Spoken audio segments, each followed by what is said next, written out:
10 raisons qui expliquent la perte de cheveux. La perte de cheveux peut être due à des facteurs ponctuels. Mais si cela dure longtemps, vous devez consulter un médecin pour un examen et un diagnostic approprié.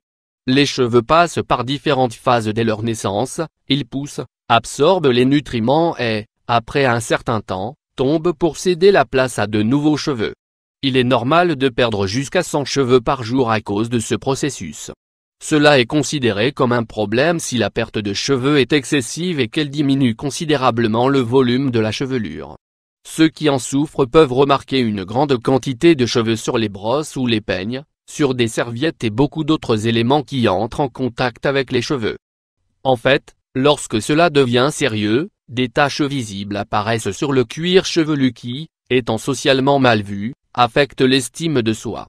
Il existe maintenant de nombreux traitements cosmétiques qui peuvent contrecarrer cette situation. Cependant, il est essentiel de connaître les causes de cette situation afin de la contrôler efficacement. Raisons pour lesquelles vos cheveux tombent. La perte excessive de cheveux se produit lorsque les follicules pileux ou les cheveux sont altérés d'une manière ou d'une autre. Ceci peut être causé par un ou divers facteurs. 1. Exposition prolongée au stress. Femmes stressées. L'exposition à long terme au stress est l'une des causes possibles de la perte excessive de cheveux. Ceci est dû à l'augmentation de la production de cortisol, une hormone qui influence négativement la santé des cheveux. 2. Prise de certains médicaments. Il existe de nombreux médicaments qui ont, pour effet secondaire, une perte de cheveux excessive. Leur utilisation prolongée affaiblit donc les follicules pileux et amincit les mèches. Il s'agit, entre autres, des médicaments utilisés pour traiter les maladies suivantes: chimiothérapie, hypertension, maladie de Parkinson et maladie cardiovasculaire. 3.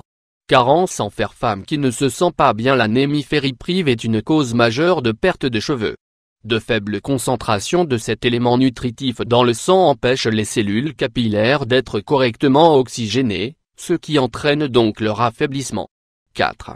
Excès de graisse. Pour que les cheveux soient sains et forts, il est essentiel qu'il y ait un équilibre dans la production d'huile naturelle. Si les glandes sébacées produisent trop d'huile, de nombreux problèmes peuvent être déclenchés. L'accumulation de sébum dans les follicules pileux produit un blocage qui empêche le passage correct de l'oxygène et des nutriments. De plus, c'est souvent le déclencheur des pellicules. 5. Infection du cuir chevelu. Infection du cuir chevelu et pellicule. Le cuir chevelu est l'une des zones les plus délicates de la peau. Lorsqu'il n'est pas traité correctement, vous risquez davantage d'attraper des infections fongiques et bactériennes. Ces maladies n'ont pas seulement un impact négatif sur la santé des cheveux, mais déclenchent aussi des allergies, des desquamations et d'autres symptômes inconfortables dans la région. 6. Consommation d'alcool et de tabac. Les toxines contenues dans l'alcool et les cigarettes provoquent une réduction de l'apport sanguin aux follicules pileux. La consommation récurrente de tabac et d'alcool augmente donc les dommages cellulaires et augmente la tendance aux chutes excessives. 7. Présence d'une maladie. Il y a beaucoup de maladies chroniques qui ont la perte de cheveux comme symptôme. Soit parce qu'elles affaiblissent le système immunitaire, soit parce qu'elles empêchent une absorption correcte des nutriments, elles produisent ainsi un affaiblissement des cheveux. Les plus courantes sont maladie de la glande thyroïde, lupus, syphilis, cancer, maladie auto-immune. 8.